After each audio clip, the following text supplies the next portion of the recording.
Hej og velkommen til en ny video. I dag der bliver det sådan lidt snakket video, fordi at det synes jeg personligt, der mangler lidt mere af her på YouTube. Jeg føler, at det var en ting engang, og det føler jeg lidt ærgerligt, især fordi jeg føler nogle gange, at det er virkelig rart, at man kan sætte sig ned med en kop kaffe, som jeg også har lavet, og snakke om et eller andet emne, som er vigtigt at få ud. Og jeg har rigtig meget på hjertet, som jeg rigtig gerne vil have ud, og derfor er det netop også YouTube, der er et sindssygt godt format til mig, fordi at det bare er lange videoer, man godt kan se, og man kan sidde og snakke om alt og ingenting. Men i dag, der vil jeg sætte mig her, jeg har lavet mig en kop kaffe, og så vil jeg snakke omkring de 9 vaner, som var altafgørende for, at jeg er her i dag, hvor jeg er. Og jeg tænker egentlig bare, at vi springer direkte ind i videoen, så hvis ikke du har lavet dig en kop kaffe, så hop ud, stop videoen her, og hop ud og lav dig en kop kaffe, og så hygge med mig, mens du lægger dit makeup, mens du drikker din kop kaffe, spiser din mad, laver mad, går en tur, hvad end du lige, måske du er på i træningscenteret og laver noget cardio, det kan også godt være. I hvert fald så tænker jeg bare, at vi skal hoppe direkte ind i videoen. Den allerførste ting, som jeg synes er key generelt bare til alt, hvad du foretager dig i din hverdag, om det er kring dine måltider, om det er kring din træning, så handler det om intentionen bag din træning, og intentionen bag dine måltider, som er altafgørende, og som er det, der sådan er sværest at ændre, og det er det, der sådan tager tid at ligesom finde den der rigtige intention til, hvorfor er det, jeg gerne vil træne, og hvorfor er det, jeg gerne vil spise sundere. Fordi man kan sige, at vi alle sammen kan finde ud af at følge nogle planer, og få nogle resultater og sådan nogle ting, men hvis ikke det er den rette intention, der ligger bag det her, hvis ikke du vil det nok, og hvis ikke du nyder processen, og nyder din træning nok, jamen så er det også bare sværere at gøre det holdbart for dig. Så det er sindssygt vigtigt at finde en træningsform, som du kan lide, og som du elsker, og som du ved, du kommer afsted til. Om det så er fitnesstræning, om det er reformer, pilates, om det er løb, cykling, en holdsport, du måske går til, eller andet. En eller anden form for motion, som du synes er sjovt. Det er det vigtigste overhovedet. Så er det lige meget med, om styrketræning er inde, eller reformer pilates er inde lige nu. Det er fuldstændig meget. Og hvis ikke du kan lide det, og hvis ikke du nyder at tage til en reformer pilates team, jamen, så er det heller ikke holdbart i længden. Så det der med virkelig at finde en måde at spise på, og finde en træningsform, som du nyder at gøre hver evig eneste dag. Fordi lige snart vi har fået nogle resultater, vi gerne vil beholde, og vi er glade for, så handler det om at beholde dem. Og det er langt nemmere at beholde dine resultater, hvis du finder en træningsform og en måde at spise på, hvor du synes det er sjovt at spise sundere, og hvor du faktisk har lyst til at vælge en salat frem for en burger. Eller vælge din trænings, altså gå til dans frem for reformer pilates, bare fordi det er ind og gå til reformer pilates lige nu. Intet hate til det, al respekt til dem der gør det, jeg synes det ser så hårdt ud.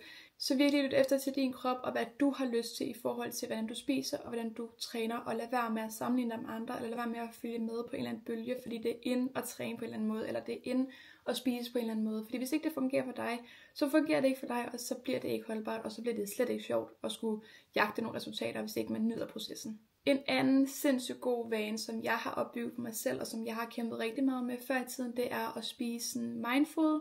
Og det betyder, at man spiser i ro og mag, man tager sig tid til at spise sine måltider, og du vælger dine måltider med omhu og fornuftigt. Det vil sige, at du bruger lidt tid på at finde ud af, okay, hvad skal jeg spise, hvad der er bedst for mig at spise lige nu, og hvilket måltid af de her valgmuligheder har jeg lige nu, jamen hvilket af de her måltider giver mig den bedste følelse efter. Og det her med sådan at have så mange tanker omkring sine måltider, det er i og for sig okay, synes jeg, så længe at intentionen er det rette. Så længe du har en intention om, okay, jeg vil gerne blive mere tonet, så jeg skal lige spise lidt mindre fedt og fokusere lidt mere på proteiner og få en masse grønt. Helt reel problemstilling. Men hvis det er, at din intention er, jeg skal det her, fordi det er nødt til at få det her resultat, frem for, jeg vil det her, fordi jeg faktisk nyder det, og det giver mig en god følelse i maven. Der er tydelig forskel på de her 2 forskellige intentioner i forhold til, hvilket måltid du vælger at spise. Så det her med at vælge dit måltid med omhu, sætte dig tid af til at spise det, og ligesom være opmærksom på, hvad det gør ved dig at spise det her måltid. Fordi lige snart du finder ud af, okay, en burger ligger tungere i min mave, end en salat gør, så kan man hele tiden referere til, okay, salaten ligger langt bedre i min mave, jeg får en langt bedre følelse af at spise den her, og derfor vælger jeg salaten frem for en burger. Og det er ikke fordi, der er noget galt med at vælge en burger. Tværtimod, jeg spiser også burger og pizza en gang imellem. Men jeg ved, at salaten og en smoothie og en skyr er langt bedre for mig og min krop og min mål, og det ligger langt bedre i min mave, og jeg får en langt bedre følelse i kroppen med det.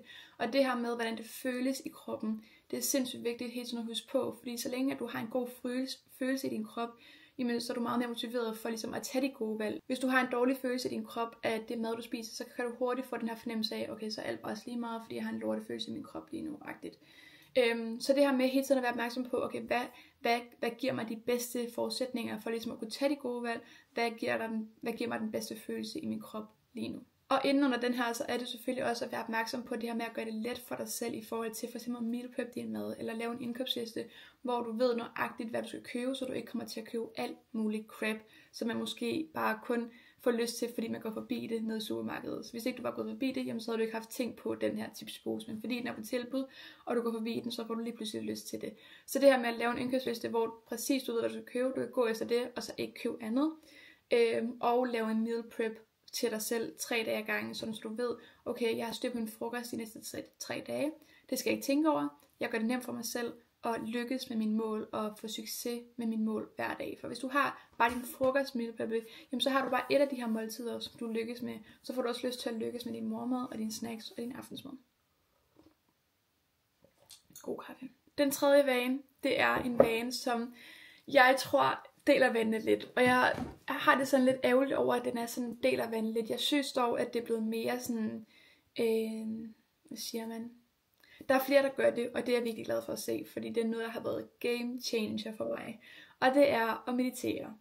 Jeg ved godt, det lyder lidt sådan fluffy og flyvsk, og sådan, er det så godt, og kan det gøre så meget, og sådan her ting. Og ja, det kan det for nogen, og nej, det kan det også for nogen. Der er jo nogen, det fungerer for, og nogen, det fungerer ikke for. Og det er jo også det, man bliver nødt til at prøve det af på sin egen krop, for at finde ud af, om det fungerer for dig. Det jeg bare vil sige med det, det er, at jeg var virkelig sådan en person, inden jeg prøvede det, hvor jeg var sådan, det er alt for overnaturligt til mig, og det kommer ikke til at virke på mig, og jeg kan ikke sidde stille i 5 minutter med lukket øjne og gå ind i mig selv. Det kommer ikke til at ske. Så startede jeg til yoga, og det var ligesom en del af timen, at vi gjorde det efter timen, som sådan en afslutning. Og her, der var det bare så magisk for mig, og jeg virkelig sådan, det var alt afgørende, at jeg lige sluttede af de sidste 5 minutter med at meditere, og lige gå ind i mig selv, og sætte nogle gode intentioner for mig selv, lige dykke ind i, hvad vil jeg gerne arbejde på, hvordan har jeg det, og sådan nogle her ting. Og om du sidder lige nu og har prøvet det eller ej, så vil jeg virkelig anbefale dig og opfordre dig til bare at give det et skud, hvis ikke du har prøvet det. Fordi jeg tror virkelig, du har brug for at finde ud af, om det virker for dig, før du ved, at det ikke virker. Og det kan jeg sige nu, fordi jeg virkelig var sådan, for mig der virkede det ikke, troede jeg, indtil jeg så fik prøvet det. Og så fandt jeg bare ud af, at det var det største game changer for mig. Jeg gør det så vidt muligt hver dag. Det er ikke altid, jeg når det. Det vil jeg gerne være ærlig at sige. Jeg prøver at gøre det, hvis jeg har 5-10 minutter om dagen til at gøre det om morgenen eller om aftenen, så gør jeg det. Når jeg gør det, så bruger jeg måske 5, maks 10 minutter på det. Det vil sige, det tager heller ikke så lang tid. Men så lukker jeg mine øjne. Jeg sætter en meditation på, som enten er sådan en afstressende meditation, hvor det bare er noget musik, lidt rolige stemmer indover, eller en meditation, som har et formål med at reflektere over enten dagen, eller sætte nogle gode intentioner til dagen. Så du kan enten tage en om morgenen, som har til formål med at sætte nogle gode intentioner for dagen, nogle mål, hvor man lige kan tænke over, okay, i dag der vil jeg gøre det her, det her, det her. Eller det kan være en aftenmeditation i forhold til, sådan, hvordan har du haft det i dag, er der noget, du kan gøre bedre til i morgen, eller whatever. Alle mulige sådan små refleksionsspørgsmål, som bare er sindssygt gode, og noget man glemmer lidt at gøre, og sådan reflektere over dagen, og sætte intentioner for dagen. Det er virkelig key til ligesom også at komme tættere på sine mål, for nogle gange så skal man også blive sådan mindet om, hvad det er, man går og arbejder på, for at man husker at gøre noget hver dag for at arbejde på målene, hvis det giver mening. Så når du har set den her video, og hvis ikke du har prøvet det, så prøv lige at finde en meditation, og prøv det af næste gang, fordi så vil jeg gerne høre din feedback på det. Jeg er ret sikker på, at mange bliver overrasket over, hvor meget det egentlig kan. Den fjerde ting, det er simpelthen at prioritere din søvn. Og jeg ved, at vi har hørt det her så mange gange, alle siger det. Og jeg vil bare sige, at der er noget om snakken, og det gør så stor forskel på, hvilket valg du tager, dit energi og dit overskud til dagen efter. Jeg går ikke sindssygt meget ind i min søvn selv. Jeg nørder den ikke med alle mulige tal. Jeg sørger for at gå i seng på cirka samme tidspunkt hver dag, og jeg sørger for at stå op på cirka samme tidspunkt hver dag. På den måde der ved jeg, at jeg sikrer mig de her 8 timer cirka, og jeg ved, at jeg får et fast søvnrytme, hvor det er, at jeg går i seng på samme tid, og står op på samme tid hver dag. Og det kan min krop rigtig godt lide, fordi vores krop og vores hjerner elsker vaner, og elsker gentagelser, og elsker at gøre det samme igen og igen og igen. Så den her vil jeg faktisk ikke sige så meget til andet, end at jeg vil virkelig opfordre dig til at prøve at finde en fast søvnrytme til at gå i seng på samme tidspunkt og stå op på samme tidspunkt hver eneste dag. Det der typisk sker, når der er, at vi får lidt søvn, eller får sovet dårligt, eller ikke prioriterer vores søvn, det er, at vi tager dårlige valg, eller vi er i hvert fald mere sådan tilbøjelige til at tage dårlige valg. Det er ikke fordi vi gør det, men vi har ikke mere energi og overskud til at tage og tænke og og have energi til at tage de gode valg, og derfor er vi hurtigere tilbøjelige til at tage dårlige valg, når det er, at vi ikke har sovet særlig godt, eller sovet mindre end de her 8 timer, som vi bør have alle sammen. Det kan fx være, at du ikke kan overskue at lave en ordentlig frokost af dig selv, så det bliver den hurtige løsning. Eller det kan være, at du ikke overgår til noget træning, så du finder på alle mulige undskyldninger. Eller det kan være, at du ikke overgår at gå ud i den kolde vejr, så du bliver i sofaen i stedet for at gå en tur.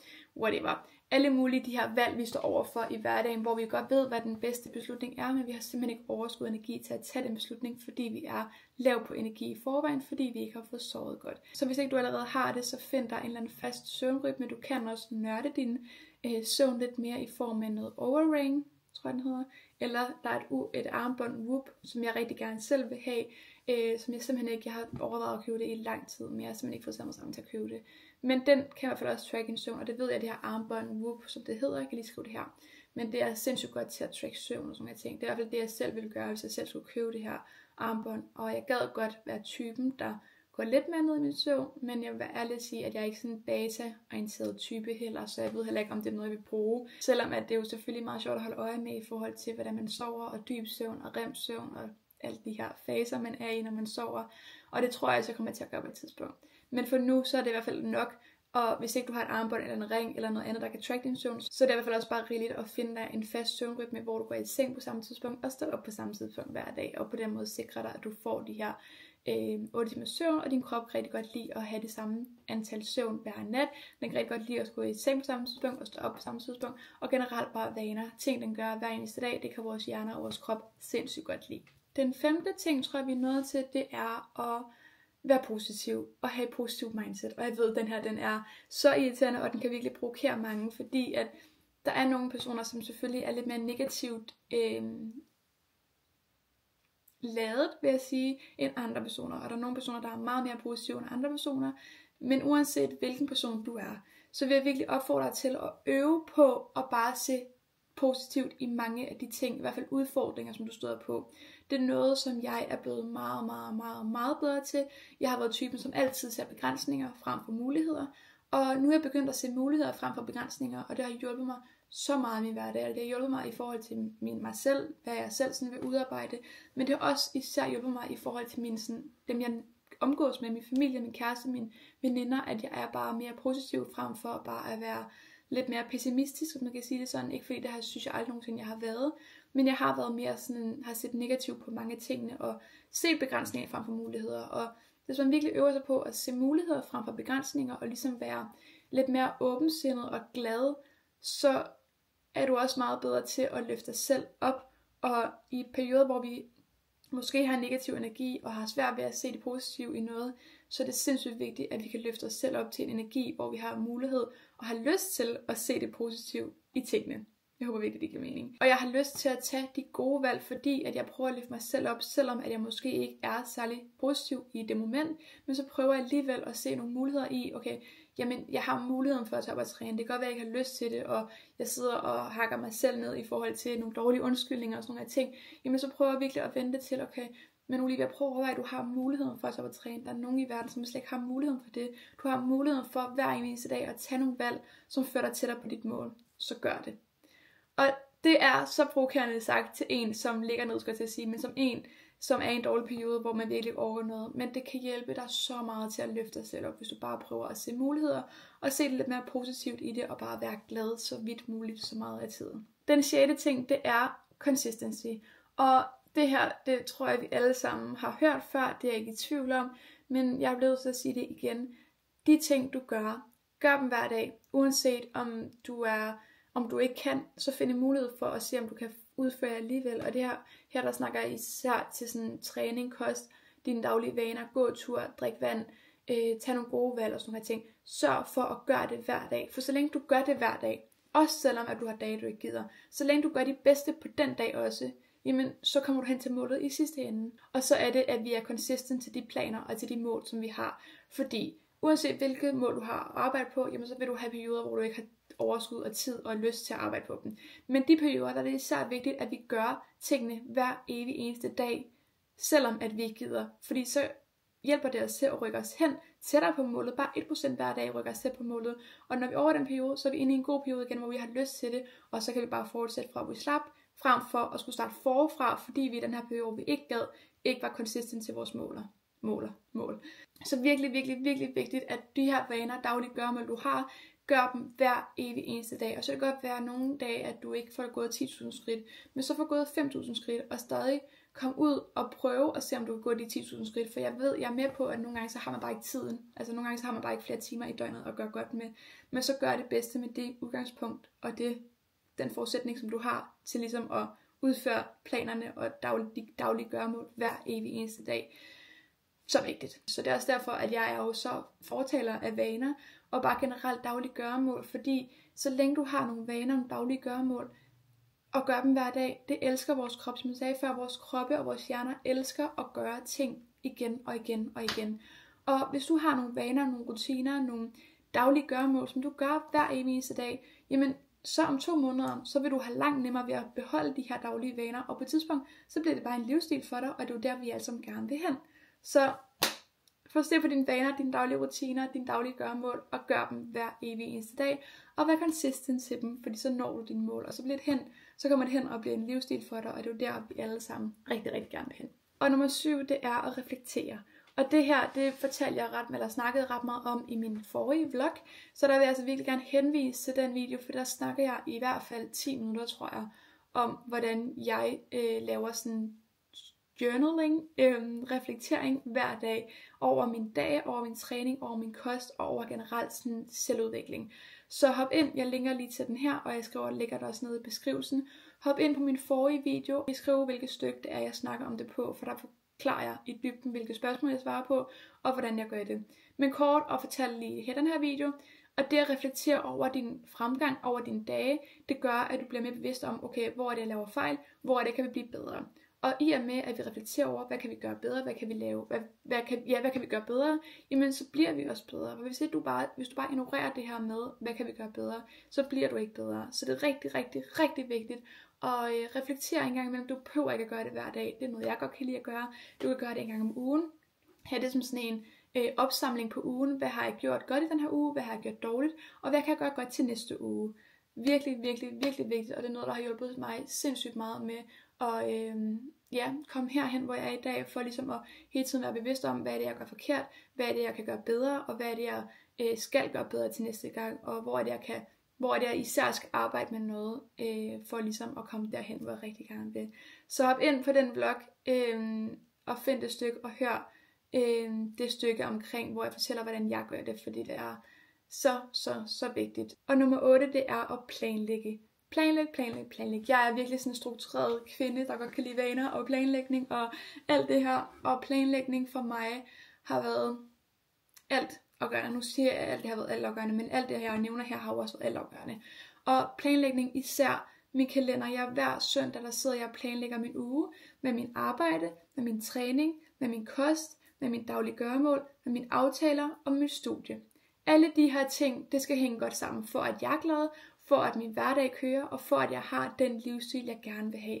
Og det her, det kan godt lyde sådan lidt, hold da op, du har mange ting, du skal tænke sammen. Men ja, jeg prioriterer at få det til at hænge sammen. Jeg prioriterer at bruge en time hver søndag på at få min uge til at hænge sammen.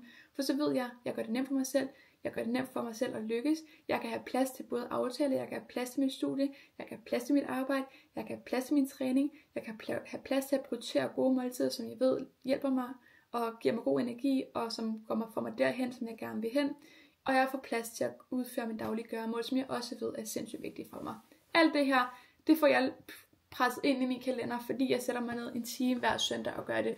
Og det er virkelig også igen en kæmpe opfordring til at gøre det. En måde jeg gør det på, det er egentlig bare inde i min sådan kalender, Mac-kalender, dem vi har på telefonen og computeren og sådan nogle ting. Jeg ved ikke, om I kan se det heroppe. Så heroppe, der har jeg sådan alle mine daglige gøremål for hver dag. Og så skriver jeg egentlig bare sådan, her, der har jeg trænet i morges, jeg har spist noget morgenmad, så har jeg noget arbejde her, og noget studielæsning senere, og så har jeg min mad igen hernede. Og herimellem, nu har jeg ikke nogen aftaler i dag, men hvis jeg havde en aftale, så ville den jo også bare passe ind, hvor det lige havde en aftale. Og så kan man bare få styr på sin kalender alle dage. Og så, når jeg står op om morgenen, så kigger jeg, okay, hvad har jeg i dag? Og så får man en sindssygt god dag. Man skal ikke bruge energi og tid overskud på ligesom at planlægge sin dag med aftaler og sådan nogle af ting. Og jo, nogle gange kan det godt være, at der kommer nogle spontane ting ind, men så får jeg det til at plotte ind i de mellemrum og de huller, jeg så har på de dage, jeg har huller. Det er virkelig, virkelig altafgørende. Og ja, hvis du virkelig godt kan lide struktur og gerne vil have mere struktur, så prøv virkelig at planlægge alle dine ting ind i din kalender og se, hvordan det fungerer for dig. For jeg ved, at rigtig mange synes, det er mega rart bare at have det stående, og så kan man udføre det. Og hertil, der vil jeg også lige tilføje, tag en dag ad gangen, og lad være med at bekymre dig og se for meget fremad. Det har jeg gjort rigtig meget før i tiden, og det er også derfor, jeg begynder at planlægge, fordi så ved jeg bruger søndag på at planlægge, så kan jeg tage hele ugen kan jeg tage en dag ad gangen, uden at skulle bekymre mig omkring fredag, når jeg er på mandag. Og på den måde, så giver det også bare mere energi til den dag, du faktisk er på. Så tag en dag ad gangen, gør det bedste hver eneste dag på den dag, du er. Og så om aftenen reflekter over, hvis der har været nogle ting, som måske ikke er gået, som du har planlagt. Reflekter over, hvad det kan du gøre det godt næste dag. Og så måske skrive dem ind som en note på dagen efter. Og så kan man hele tiden tage en dag ad gangen og gøre sit bedste hver eneste dag. Og jeg vil sige, jeg føler, at jeg har rigtig mange ting, og skal have til at hænge sammen i forhold til min kalender. Men jeg kunne forestille mig, at der også er nogen, der har det værre end mig. Og jeg vil sige til dig, der måske, hvis du sidder derude lige nu og har flere ting, og har flere bolde i luften, som jeg tænker, så virkelig prøv at få planlagt din tid, hvis ikke du allerede gør det, for det kan virkelig, virkelig, virkelig hjælpe dig meget af vejen. Og også bare til sådan generelt at skulle lykkes med sit arbejde, med sit studie og sådan nogle ting. Det gør det bare virkelig nemt for sig selv at lykkes med de ting, man rigtig gerne vil, og det giver en god følelse, og det giver en god motivation til bare at blive ved og blive ved og blive ved. Og så er vi ved den aller sidste og 9. vane, det er have tålmodighed og have tid. Wow, det er den bedste, og det er også derfor, jeg gerne vil slutte af med den, fordi resultater kommer altså ikke over natten. Resultater kommer, som jeg sagde før, af nogle vaner, nogle daglige gøremål, nogle rutiner, som du gør hver evig eneste dag, og som du er consistent til hver evig eneste dag i lang tid ad gang. Til her, hvor jeg er i dag, det har taget mig 5-6 år cirka, fra da jeg stod her i det her billede, og det her billede, til i dag, hvor jeg er her og har det fucking godt, og er mega glad. Og med det sagt, så er der jo altid noget, man kan arbejde på, der er altid noget, man kan blive bedre på, og det finder man også ud af hen ad vejen. Så snart man har lykkes med nogle mål, jamen, så kommer der nye mål, og det er der jo også for mig. Men det vigtigste er bare, at vi prøver at være den bedste udgave af os selv hver eneste dag, for så gør det bare, at vi kan lykkes bedre med at være den veninde, kæreste, datter, kollega, vi kan være. Lykkes med vores arbejde, lykkes med vores karriere, vores studie. Og når vi har det godt i os selv, og i vores kroppe, og i vores sind, jamen, så kan vi lykkes med meget mere rundt om, som også har en kæmpe betydning for vores liv. Så det er virkelig, virkelig en god huskeregel lige at slutte af på. Og så håber jeg, at det har været mega lærerigt at høre om mine 9 vaner, som har været afgørende for mig. Så jeg håber selvfølgelig, at du kan tage inspiration i dem, og du kan prøve nogle af tingene af, arbejde med det, lege lidt med det, og finde ud af, hvad der fungerer for dig. For i sidste ende, så hvad der fungerer for mig, de her 9 vaner, det er det, der har hjulpet mig, og det er det, der fungerer rigtig godt for mig. Men det er jo ikke sikkert, at det fungerer godt for dig. Så det vigtigste er bare, at du tager det som inspiration, prøver det af på dig selv, og så finde ud af, om det virker for dig i din hverdag. Og hvis ikke det gør det, jamen så må man finde ud af, hvad virker så. Og det finder man jo også ud af med tiden, jo mere man arbejder med sig selv, og jo mere man arbejder med det. Så tak fordi I har set med. Jeg håber, I har nyt at se med. Nu kan jeg mærke, at min stemme har brug for en lille pause, og så ses vi egentlig bare i min næste video.